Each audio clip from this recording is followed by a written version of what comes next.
Hello everyone, I hope all are feeling well. जो भी जाओगे बढ़िया होंगे। इस वीडियो में हम लोग देखेंगे कि आखिर कोवैक्सीन या कोविडशील्ड इनसे कुछ साइड इफेक्ट है या नहीं। क्योंकि बहुत सारी न्यूज में देखा जा रहा है कि वहाँ पे दिखाया जा रहा है जो भी लोग कोवैक्सीन लिए हैं उनका हार्ट अटैक से मृत्यु हो रहा है। तो इस वीडियो में हम लोग देखेंगे आखिर कोवैक्सीन कब बना था, कहाँ बना था, कैसे बना था, और उसके बाद क्या उसके वाकई में कुछ साइड इफेक्ट हैं या नहीं है। क्योंकि अगर बात करें कोवैक्सीन की तो लगभग लगभग जितनी भी हमारी जनसंख्या है उसमें से अप्रोक्सीमेट माने तो 10% ही जनसंख्या वैक्सीन ना ले पाई थी। ऐसे मैंडेटरी तो सबके लिए थी, सारे लोग लिए थे। तो ये इस तरह का अफवाह है कि जिसको झुठलाया नहीं जा सकता है। तो आइए देखते हैं यहाँ पे कोवैक्सीन के बारे में। कोवैक्सीन विकास का नाम BBV152 एक पूर्ण निष्क्रिय वायरस आधारित कोविड-19 वैक्सीन है जिसे भारत बायोटेक ने भारतीय चिकित्सा अनुसंधान परिषद नेशनल इंस्टीट्यूट ऑफ वायरोलॉजी के सहयोग से विकसित किया है। लक्ष्य की बात करें तो SARS-CoV-2 वैक्सीन का प्रकार निष्क्रिय है। व्यापार के नाम कोवैक्सीन, प्रशासन के मार्ग इंट्रामस्कुलर, ATC कोड J07BN03, कानूनी स्थिति कोवैक्सीन प्राधिकरणों drug bag DB15847 uni 7J।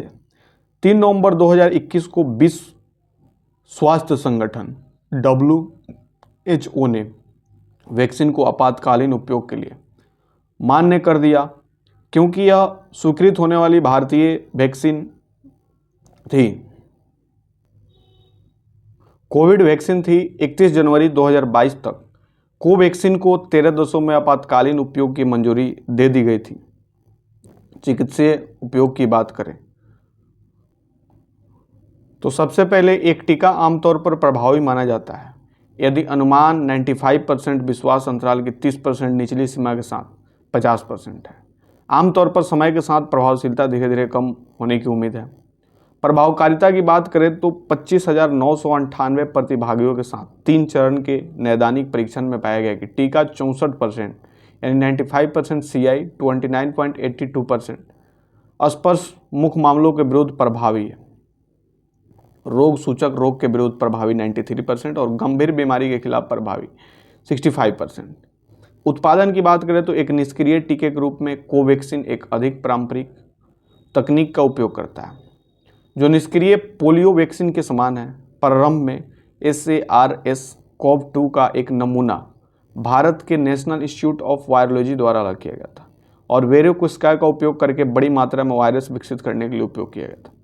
तब से वायरस को वीटा प्रोपोलैक्टिक में भिगोया जाता है जो उनके जीन से छोड़कर उसे निष्क्रिय कर देता है जबकि अन्य वायरल कणों के बरकरार रखता है। परिणामी निष्क्रिय वायरस को एल्युमिनियस आधारित सहायक अल्हाइड्रोक्सिम के 2 के साथ मिलाया जाता है। वैक्सीन का उत्पादन भारत बायोटेक के इन हाउस वेरोसेल मैन्युफैक्चरिंग प्लेटफॉर्म के साथ किया गया था जिसमें लगभग 300 मिलियन खुराक देने की क्षमता है। कंपनी कोवैक्सीन बनाने के लिए हैदराबाद में अपनी जीनोम वैली सुविधा में दूसरा संयंत्र स्थापित करने की प्रक्रिया में है।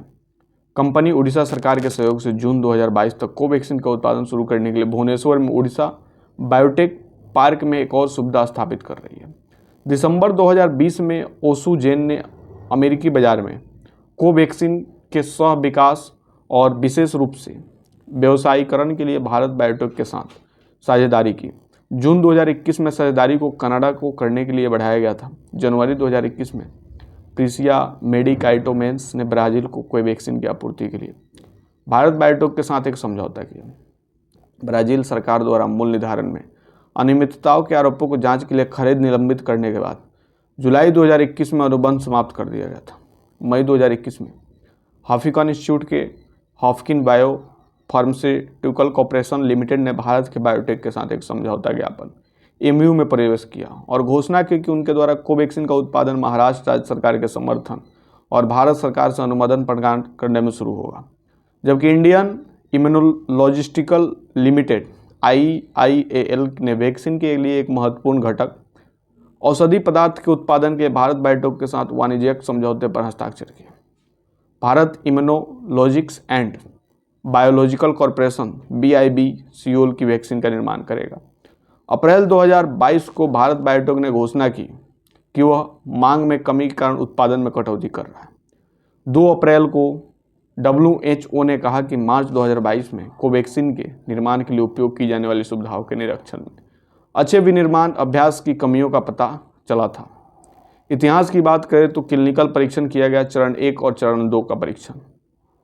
मई 2020 में भारतीय चिकित्सा अनुसंधान परिषद ISMR के नेशनल इंस्टीट्यूट ऑफ वायरोलॉजी ने भारतीय COVID-19 वैक्सीन विकसित करने के लिए वायरस के स्ट्रेन को मंजूरी दी और प्रदान किया। जून 2020 में कंपनी को भारत सरकार के drugs controller general of India DCGI ने VV152 कोड नाम वाले एक विकासात्मक COVID-19 वैक्सीन के चरण 1 और चरण 2 मानव परीक्षण करने की अनुमति मिली। वैक्सीन उम्मीदवार के साथ चरण 1 और चरण 2 के यादृच्छिक डबल ब्लाइंड और प्लेसिबो नियंत्रित नैदानिक परीक्षणों के लिए भारतीय चिकित्सा अनुसंधान परिषद द्वारा कुल 12 साइटों का चयन किया गया था। जनवरी 2021 में कंपनी ने दिलेसेंट में चरण परीक्षण के परिणाम प्रकाशित किए। 8 मार्च 2021 को चरण 2 के परीक्षण दिलेसेंट में प्रकाशित किया गया। अध्ययन से पता चला कि चरण परीक्षणों और उसके साथ ही खुराक चरण 2 में सप्ताह को विपरीत 4 सप्ताह और अंतराल पर दी गई थी। निष्क्रियता दूसरे चरण में वैक्सीन की प्रतिक्रिया काफ़ी समाप्त पाई गई। तीसरे चरण का परीक्षण की बात करें तो नवंबर 2020 में कोवैक्सीन को चरण 1 और चरण 2 में पूरा होने के बाद तीसरे चरण का मानव परीक्षण करने की मंजूरी मिली। 18 वर्ष और उससे अधिक आयु वर्ग के स्वयंसेवकों के बीच एक यादृच्छिक डबल ब्लाइंड प्लेसिबो नियंत्रित अध्ययन यह 25 नवंबर को शुरू हुआ। इसमें भारत में 22 साइटों से लगभग 26,000 स्वयंसेवकों ने शामिल किया गया। चरण 3 में परीक्षणों के लिए इनकार की दर चरण 1 और चरण 2 की तुलना में बहुत अधिक थी। परिणाम स्वरूप 22 दिसंबर तक केवल 13,000 स्वयंसेवकों की भर्ती की गई और 5 जनवरी तक यह संख्या बढ़कर 23,000 हो गई।